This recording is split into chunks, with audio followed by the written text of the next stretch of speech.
Hello, Internet, and welcome back for the first time to whatever this segment is. Don't know what it's going to be called yet. I am here with my wonderful friend, That Movie Chick. Hi!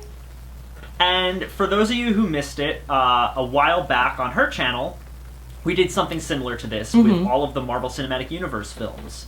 Basically, each of us was assigned a film picked randomly, and we each had about 2 minutes to defend that film and say why it was the best in the MCU, even if it was something like Iron Man 2 or any of the Thor films. Before Ragnarok, so it was fun. It was a good time. And we are going to do that with horror on my channel now. And we're going to kind of break it down by decade. And since her boyfriend Corey is not here to judge us on our arguments, we're going to let you, the lovely audience, decide who won this debate. And we're going to announce it in our next segment of this, which will be 70s horror. Today, we're tackling 60s horror. Because everything before the 60s was going to be weird to tackle, in all honesty. Yeah, I only really love one 50s horror movie, Invasion of the Body Snatchers, but I can't think of one that I think is genuinely that as good. Yeah, I mean, like Godzilla, but I don't really consider that so much of like a horror film as just like a really depressing drama. I was gonna say, that's more of a drama, like their reaction to everything that had happened in Japan. Yeah. So. Yeah, that's kind of my feelings on it. Like, it's not the whole so much atomic scary. era I wanted to skip. Yeah. The whole atomic era, and then like originally I was gonna be like, let's go back to the 20s. But there's like 2 things from the 20s. Yeah. It's like Nosferatu and Dr. Caligari, and I was like, I'm not gonna... Yeah, that'd be a short video. That's a short video. No, yeah. I was going to say, so, I only know bad ones from the 50s. I do have a genuine love for the really bad one, Teenagers from Outer Space. I actually watched that without MST3K accompaniment. I love that movie. You're brave to watch some of these without MST3K. I will watch almost anything that they've come out with. I think the one era that's going to be interesting, one decade for us that's going to be interesting for us to tackle, because it's not really my favorite, is the 70s. Because like if you pick a bad from the 70s, it might break me. Ooh, I'm going to have to really look into bad movies from the 70s. Yeah. That's like the one era. If it's good, awesome. If it's bad, it's like, I don't know, something in me, it just makes me snap. No, I understand that. That's kind of me with the 90s. There's a lot of bad in the 90s. See, I tolerate those a little bit more because it's from my childhood. Yeah. So, there is one caveat here that Kate came up with. There are 2 sabotage picks, wild cards, if you will, and basically there are 2 movies in this lovely little wine glass of topics that are not good films. I mean, you say that. I think they're amazing, but... They're amazing, but they're hard to defend. Yeah. One of them is hard to defend. I will say that I can defend Manos if I need to. That's so funny, because we're a complete reverse. I could defend... You can't defend Manos? No, I could, but I feel like the other one's way easier to do. Interesting. For me. Okay. I have some things up my sleeve if I get that one. Okay. All right. So, Internet, Kate, let's begin. So, as it stands, I will have about 1 minute to 2 minutes to make my argument for whatever film I pick. And Kate will then have a 30-second to a minute window to rebuttal as to why I'm wrong. We should also stipulate, these aren't just random 60s movies. These are actually, each of us picked, like, what was it, 5? 5, I think, 5 movies that we actually like from the decade. And I know we both unintentionally picked the same film, so we're kind of short out of 10, which is Night of the Living Dead. We both ended up picking that. Yes. I won't tell you the other ones, but that was the one that, so if you see it's only like 9, that's why we both ended up picking that movie, because it's amazing, so. Yeah, reaching into the trusty wine glass. I just ripped it in. Fuck. Peeping Tom. Oh, well, there you go. That was one you picked. Yeah. Yeah, that's what I picked, and we were just discussing this yesterday. Yes, we were actually. So, 2 minutes on the stopwatch. I will let you know. And go. Okay, so Peeping Tom is the film that ruined Michael Powell's career for some reason, and I don't quite know why.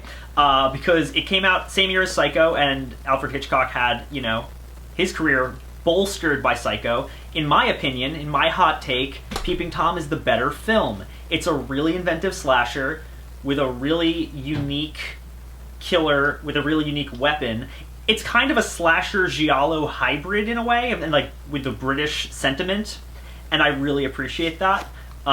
It has a lot to say about like trauma and it shaping people, and I really dig that. I think that's a theme I stick with in a lot of films that I always gravitate toward because I think it's just such a fascinating topic. And it's a study in how someone experiencing some really, really, really heavy fucked up childhood trauma shapes him into a real murderer. And it's also a love story, and he falls in love, and he does not he refuses to take her picture because he only takes pictures of the women he's going to murder with a tripod spike. It also is, I would say, fairly sex positive in a sense. Yeah, ish. No. I'm not saying anything. I'm waiting for my rebuttal. Oh, okay, fair. I was looking for a reaction. Of some kind, that's what I'm like. Literally, I'm like, I'm not gonna say it because I already know what I'm gonna say. Ooh, interesting. Okay. Yeah, I am running out of things to say. You got I 18 watched seconds. it a few weeks ago. How long? 15 seconds. 14. Oh God. It's really cool. It's not very gory at all, and they get away with a lot unseen, and I love that. Time? yeah, pretty much. Okay, sure. No, that was a pretty good argument. No, I mean, cool. Okay. I panicked for a second. I was like, shit, I actually like this movie. I don't know what I'm gonna say, but I think I'll go into my nitpick territory if I need a rebuttal. All right. Okay. I'm gonna start my own thing, my own timer for 30 seconds. Okay. For the amount of women that is in this film, man, are most of them treated like absolute garbage. I was also a little disappointed for a film that was banned. It's not any worse than watching Psycho. I was like, what the hell, guys? I had this film kind of pumped up for me when I first watched it. Very disappointing. But yeah, I like that there were sex workers in it, but it was like, they're not really treated like human beings, though, at all. And it kind of made me uncomfortable. Even the love story, it's kind of icky. Yeah, I can't argue with any of that. No, you're very correct. And that's just me going my nitpick territory, because I do enjoy that film, because like it doesn't go into a completely See, that's the weird thing about the film, isn't it? It's a film that you're kind of told from the get-go is going to go too far, but then you actually watch it, you're like, no, not really. It doesn't. No, not at all. I didn't feel it went too far, like at No. all. Really, it was kind of pretty tame from what I was expecting going into it. Except for that one. What the hell? The director calling that poor woman a little bitch or silly bitch. That's what he called her. I was like, Jesus Christ, and that never goes anywhere. I should have said that for my rebuttal. I just remembered it just now when he just says it. It's like the only curse word in the entire movie. I'm like, oh God, what the hell? Oh man. Right. Okay. Pick one for me. Your turn. Yes. And you have. Ooh. What do I have? Village of the Damned. Oh wow. And that was one I picked. I actually just watched this again yesterday. Okay. I'm gonna set my timer. Alright, and I'm going. Okay, this movie is just delightfully British. Like, the way the characters react to everything is just like, oh dear, we have all fainted and passed out for several hours. It's so strange. But I also love how realistic they take it, where all these women end up mysteriously pregnant, and it's not dealt with any kind of humor. In fact, it ruins several marriages and relationships, especially the guy who comes back from the Navy and he finds out his wife's pregnant. That was probably one of the most dramatic scenes in the entire thing. And if you can if you can manage to make children creepy, and that has to be the focal point of your film, and make it successful as they did. I don't know where they found these children from, but they were some of the scariest looking motherfuckers ever. Sorry to curse, but they were, from their fake ass blonde wigs to the weird yellow eyes they'd get, and all the awful, like the fact that they compel and never actually touch any of their victims is actually very creepy and terrifying. And I love the ending. I love how the guy does the self-sacrifice, and that it's very the mind over matter, and he has to envision the brick wall, and you actually get to see the visual of it as it's getting torn down. And I just think the movie never has to rely on action or fast pace or jump scares. It's just this nice slow burn as you watch everything unfold, and they realize far too late that they're being outsmarted by these whatever the hell they are. That's what I also love. You actually don't know where the fuck these kids came from. Either are they aliens? A government experiment? Who the fuck knows? They just want to take over and make colonies. And they're never like outright evil. They're just very much about self-preservation, and they will literally destroy anything that gets in their way. I know that has more to do with like the time period it comes from, but I don't know. I dug the hell out of that movie, and I'm kind of glad I got to rewatch it again because I forgot that it's a really good film. And time. Yeah, that was a good argument. This one's gonna be hard to argue. Yeah, no, it's not hard to argue because I have one argument against it. Sure. It's a quick one, because I really like this movie, but I have a quick... Go. Which Alright. Real short argument for Village of the Damned. If this movie didn't exist, we wouldn't have gotten the John Carpenter remake of it. Oh, God. No, don't bring up that one. Oh, God, yeah. I was kind of hoping you weren't going to bring that one up. Yeah, I had to go there. I had to undermine you with that one. I love Carpenter. I love Christopher Reeve. What the fuck? Yeah, what was that? No, not good. Oh, God. One of the worst Shout Factory Blu-ray covers I've seen, too. I hate the art style. What do we have? Ooh! Okay. Alright. Yes. Alright. Night of the Living Dead. Oh, damn. Sorry. It's okay. It's not the one we both picked. Mm-hmm. Alright. Alright. Are you ready? I'm ready. Alright, and go. So, not only is Night of the Living Dead an amazing OG zombie film, which, I mean, the whole zombie craze that we're at today, I think we're finally getting out of it at this point, but it started here, really. This is the first, like, movie with zombies, like, as we know them in present day. It is also, you know, it's George Romero's masterpiece. It has a Criterion release, for fuck's sake. But also, like, it's the first film to really, like, have a black hero who's just written as just a guy and not written to be the black guy. And I think that that's really awesome. And he's just, like, it's really, like, a major progressive moment in that case. Plus, you got brothers killing sisters, you got kids killing their parents, you got people eating guts. It's all this stuff that was pretty taboo in the 60s, I'd say. And for it to be on film in black and white, it's awesome. And I love it. And it opened the door for a whole bunch of fun sequels, like Day of the Dead. And the other one. I can't think of the name right now. No, that's this one. No. Dawn of the Dead. Thank you. Dawn of the Dead. Yeah. You got 30 seconds left. I have 30 seconds left. Oh my God. Yeah. They're coming to get you, Barbara, is an iconic line. That whole opening scene in the cemetery it's horror history made on celluloid. Running zombies. Yeah, that's a thing. And yeah, sure, we'll time it there. Yeah, that's. Can you tell that I didn't think out these arguments ahead of time? It's okay. I already know my rebuttal for this. Okay. Got great characters, a lot of layered things going on, like you said, kid killing their child. What the fuck did he do with Barbara, though? Like, wow, she had such a great, strong beginning, and you're like, oh, wow, we're gonna get a really cool, layered character. And And then she spends the rest of the film crying and fainting and doing nothing. And then gets killed by her brother, I think, too, which was just like a waste of my time. Like, I think they redid that in the remake, which thank fuck. But man, what a waste of space. Yeah, that's a fair argument. I will accept that one. I will accept that one. Alrighty then. Ooh.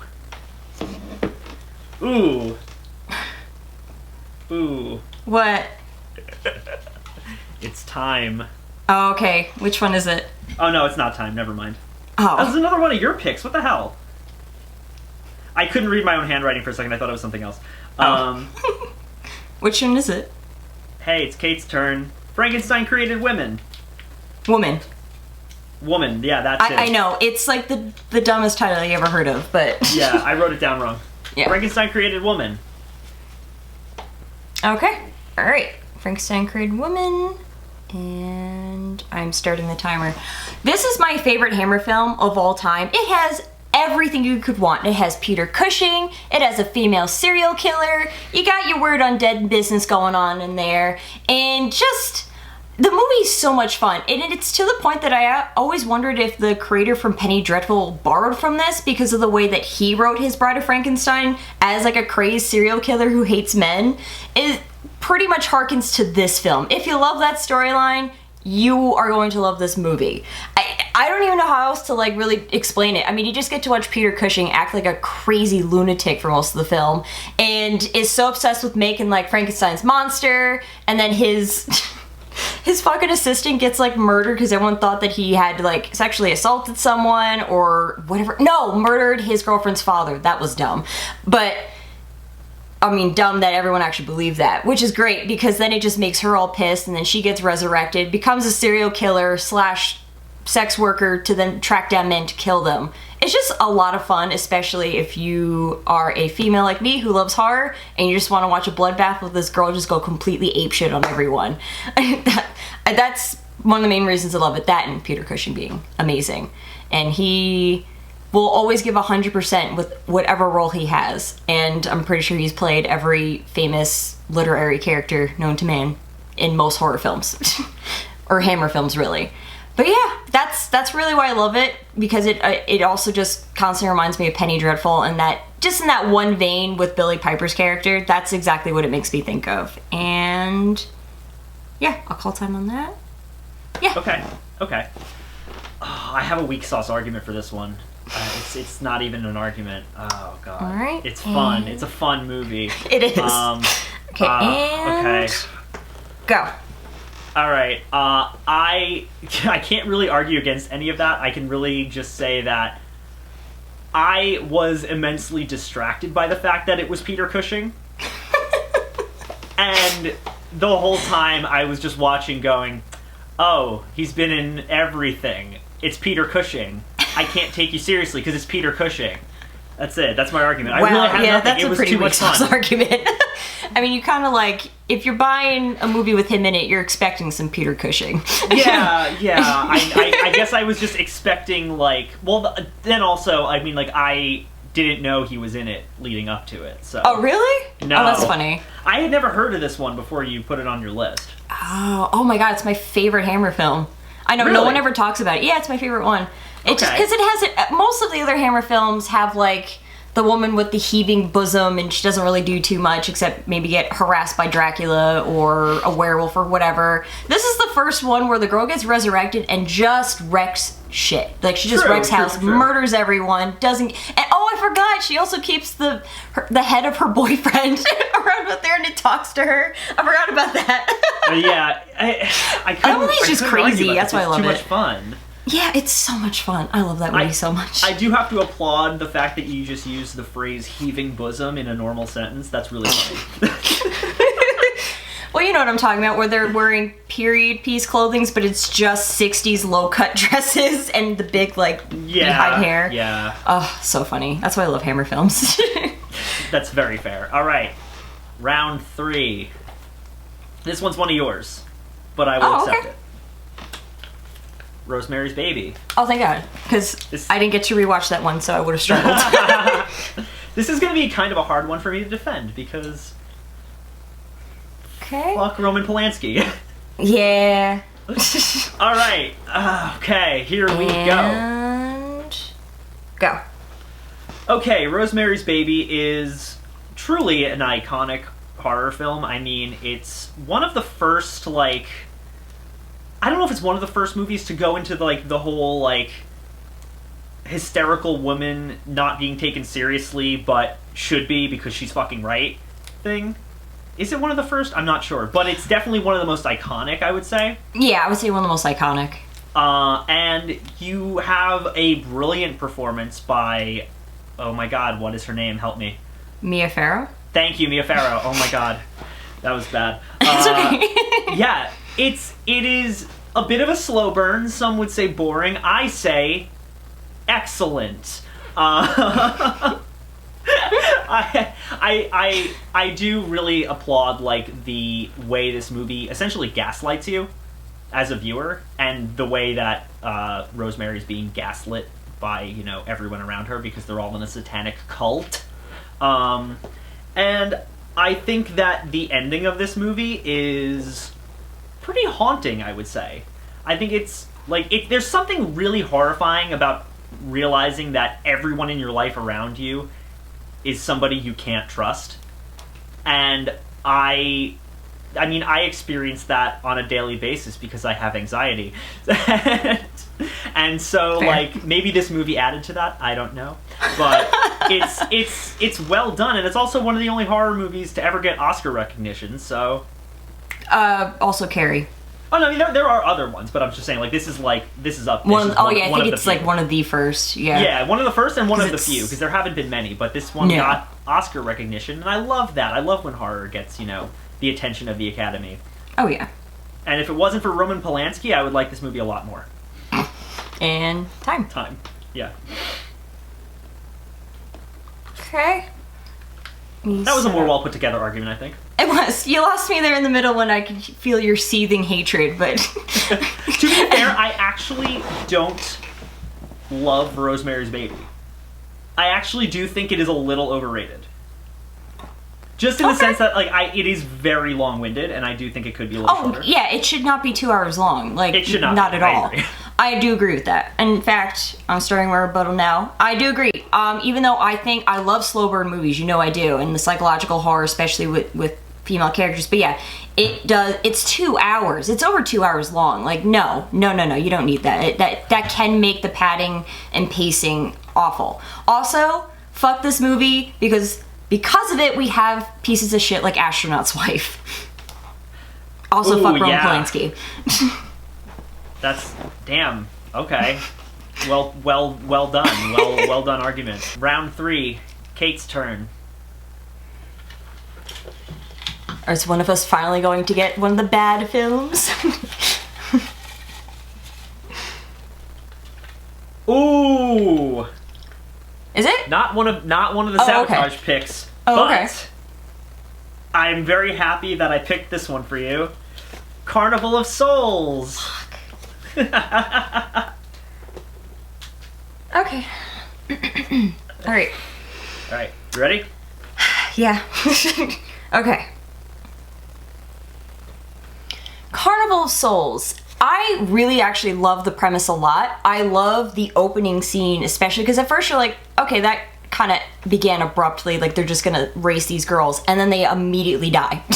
I was like, oh, okay. And then the girl, the way she stumbles out of the water all dazed and how it just proceeds to haunt her for the rest of the movie, I would say especially the first half is the strongest of the film. Her hysteria, her not knowing what's happening with her, and she keeps seeing this image of this one of the creepiest looking zombified men I've ever seen in my life. Like, who knew all you had to do was add balding to him and then he'd be scary. And I really love a lot of the cinematography. There are some really cool and effective shots that really give you that disorientation and you feel like you're going crazy just like her.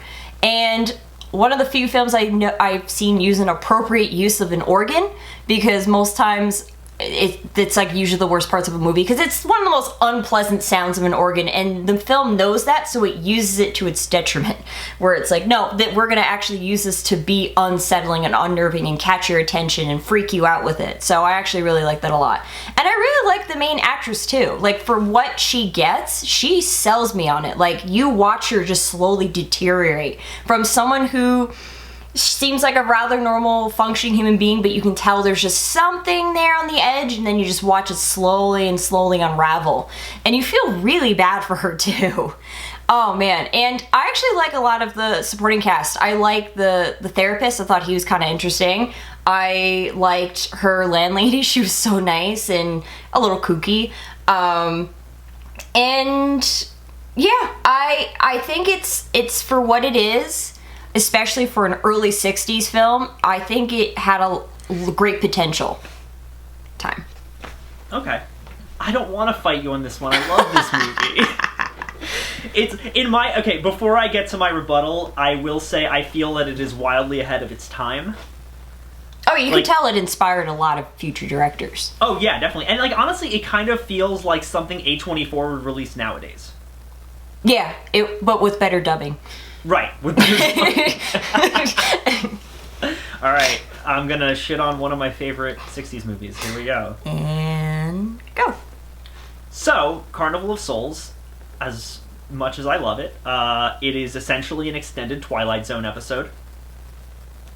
And while it may have one of the creepiest ghoul men ever, it also has, I'm gonna steal what made you hate it, her nagging, incessant housemate, whatever he is, neighbor, I don't know, but he sucks, and he's like, hey, please date me, and he doesn't stop, and it's annoying.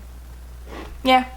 He's the worst fucking part in that movie, and I remember you were like, oh, doesn't he, like, leave, like, in the beginning? I'm like, no. No, he's there. He's there through the whole movie. He's there the whole time. What'd you get? Alright, it's round 4, and I have picked the first sabotage pick of the game. Which one?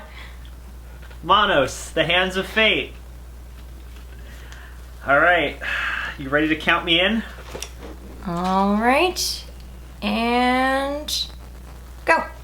So Manos, the Hands of Fate is pretty much the first real so bad it's good movie.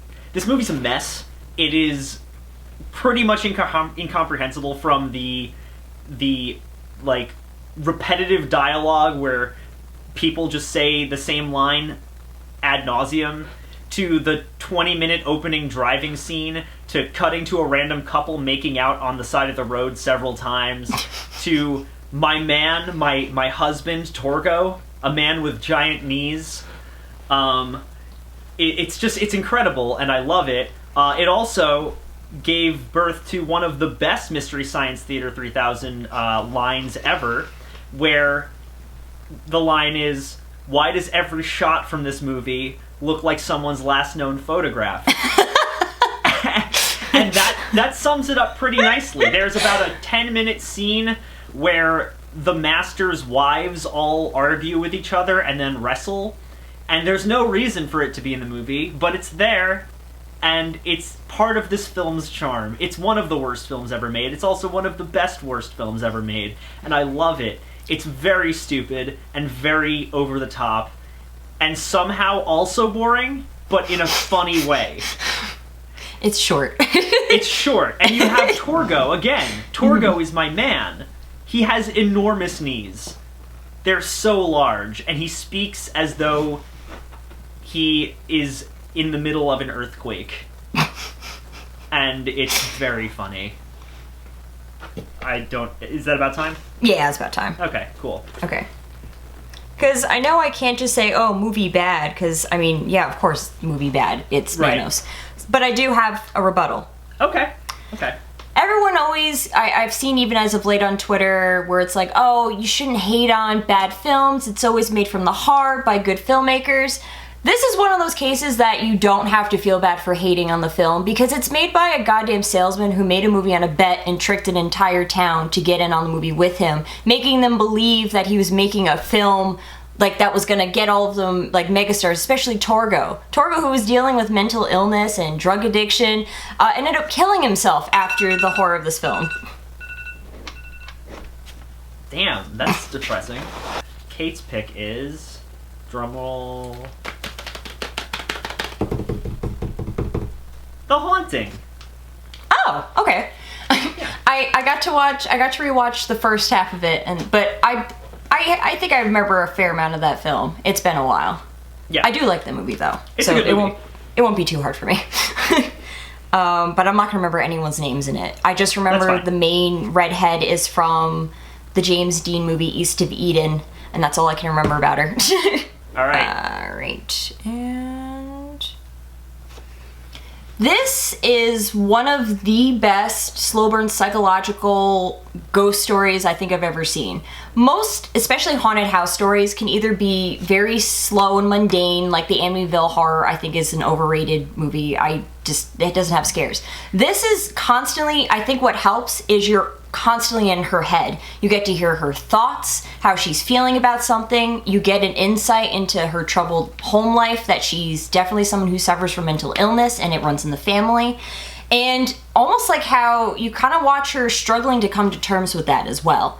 And I love one of the opening, I don't think it's the opening line, but one of the first lines in the movie is "Some houses are born bad," which is a great line to really lead you into what kind of film you're going to go into. Because I'm not a fan of haunted house, but if you add that much layered psychological characteristics to each character, I mean, she's one of the leads in it, but I like all the other characters in it. I really love the, I don't know if he's like a psychiatrist or what did they even call him? I don't even remember, but the British guy. He was great. He was very charming, which, I mean, yeah, if you watch like the 90s movie, devoid of that kind of charm. But, which honestly, if you watch that film, it makes this film even better. Because you're like, wow. Because it doesn't rely on really bad CG. You have, like, there's no, like, the wooga booga jump scares. It's literally mostly all in your head. Which is just, like, pure, like, it kind of harkens, like, I guess what even maybe inspired the writings of Stephen King, where it's, like, constantly, like, is it real? Or, like, are these people just all fucked up and they all happen to be in this house? Like, what is going on? And I even like the somber ending to it, which also the fucking remake ruins. But, and it's great to also watch it in conjunction with the TV show. And the TV show is a big departure from the book, but it borrows from the same elements. Okay. That is a pretty damn good argument. I'm gonna have to stretch for this rebuttal, but yeah, I was actually kind of glad that I got it, because I was like, shit, I don't know what I'm gonna say that's like, yeah, I think I kind of gave you one. It's gonna be the only one you're gonna be able to run with, because I honestly can't think of a bad thing about this movie. I have a small rebuttal, but I'll give it my best. Okay, and go. Everything you said is correct, but yeah. Again, much like Village of the Damned, it gave us the 90s movie. Yeah. And that was the director of Twister. That being said, though, it also resulted in the Haunting of Hill House Netflix series from Mike Flanagan, which, in my opinion, while it may be a departure from the overall story, is the superior version of this story. I think that it is damn near perfect, and I do think that this movie is great, but I think it's missing something. Yeah. No, that makes sense. I mean, and also, you know why I didn't really use, I guess you could use it as a rebuttal. The only reason I never thought of it that way was because it was the 60s. There really wasn't as much for them. Like, how they were more able to go into a same-sex relationship. Because I don't know if she was. They hint at it in the 60s. Because you can't in the 60s. You can't even say the word abortion in the 60s. So that's true. You weren't saying someone was gay. That's for sure. Yeah, they hint she's gay, but it's never outright. It ruined a lot of adaptations back in the day. Like, even Breakfast at Tiffany's is one of the worst offenders, because they made a love story out of a book about a friendship between a straight woman and a gay man. Yeah. Trusty wine glass, my last pick. Oh. Okay. Psycho. Oh, wait, so then that means I get the bad... I actually like the bad one that's coming up. We won't reveal it because that has a great title. Yeah. But we'll do Psycho. Okay. All right, cool. Psycho, here we go. I'm going to organize this better next time. It's okay. And go. All right, so Psycho, like I said, kind of was a big spark for Hitchcock's horror career. I mean, it is an iconic horror film to this day. It changed the game, and it gets away with a lot without showing a lot. And it is an interesting discussion of, you know, that same theme of Peeping Tom with trauma and how it shapes a person and changes them. It also did the unthinkable at the time, which was killing off its supposed protagonist about a third of the way through the film, which gave us the iconic shower scene. Again, not showing much, but implying a lot and getting away with a lot in spite of that. Plus, the ending of the film, not the last monologue, because that doesn't really need to be there, but the ending of the film with finding Mother's body in the basement? Basement, right? I think so. Yeah. That is an amazing shot, and the fact that it was, like, genuine terror because they didn't show her what she was going to be seeing until they got to the scene, that's awesome. That is really good. That is one of the reasons Hitchcock did a good job, and then there were a lot of reasons he was bad, but we're not gonna focus on those right now because I'm talking positively.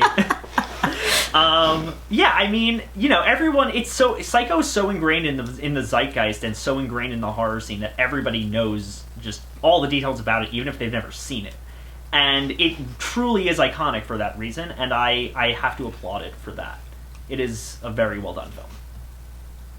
And we will call time on that. Okay. Yeah. Okay. Ready? Yeah. Alright, I'm going. Alfred Hitchcock is a piece of shit, does not know how to treat women well, nor how to write them well, either. Most female characters, in Psycho especially, man, does he hate women as much as the main antagonist? Like, Jesus Christ. Yeah, also, I agree with you, the ending, man, that shit was as long as, like, a Lord of the Rings ending. Like, it was just the ending that wouldn't go away. Like, he just kept talking about a fly, which at first I was like, okay, this could go somewhere. And then it doesn't. Yeah, no, I truly... Psycho's another one I feel is a little overrated. Yeah. Just a bit. I appreciate what it did for the culture, but I don't love it the way some people do, and I definitely think the ending is the most long-winded shit. Yes, I think it's very up its own butt. Hey, here's all the backstory, and here's why he's like this. Let me explain this to you in extreme scientific detail. It's funny. I know everyone loves, like, the shower scene a lot. That's not even the scene that I like the most. The shot that I like the most is I think it's a cop. The guy gets pushed down the staircase. Oh, yeah. I thought that was going to be silly when years ago when I first watched this, but the way he shot it and how because, like, he does not realistically fall down the staircase, but it's still a cool shot. But it's an interesting shot for sure. Yeah, I really thought it was a very inventive shot. Like, wow, he took something that's usually mundane and did something really interesting with it. Right. Yeah. Like, the acting is superb in that film, but, man, it's got some pacing issues. Alright, so tell them this title. It's a fun title. Do you want to read the title, or do you want me to read the title? Do you want me to read the title? Go for it. Okay. Alright. You know what it is. Let me make sure that I do not get it wrong. Okay.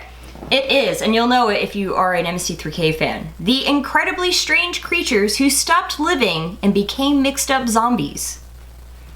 That is one of the best titles I have ever heard for a film. It is obscenely long, and it makes no sense, especially after you watch the film. Alright, are you ready? Oh, yeah. Let me set up my timer. And this movie is thankfully short, and Sure, the premise, not even sure what it is, but it has one of the best hallucinogenic dreams I have ever seen a serial killer type have. It kind of made me wonder if the director of Maniac really liked this film, because while they have different motivations, because one's being hypnotized by a really bad Elizabeth Taylor impersonator, and the other guy just hates women. The way that they go about that and the disorientation that, yes, there's probably a little too much shaky cam, but it's probably all they could afford. So I'll allow it. There's just a lot of really good scares and really good shots of how they kill.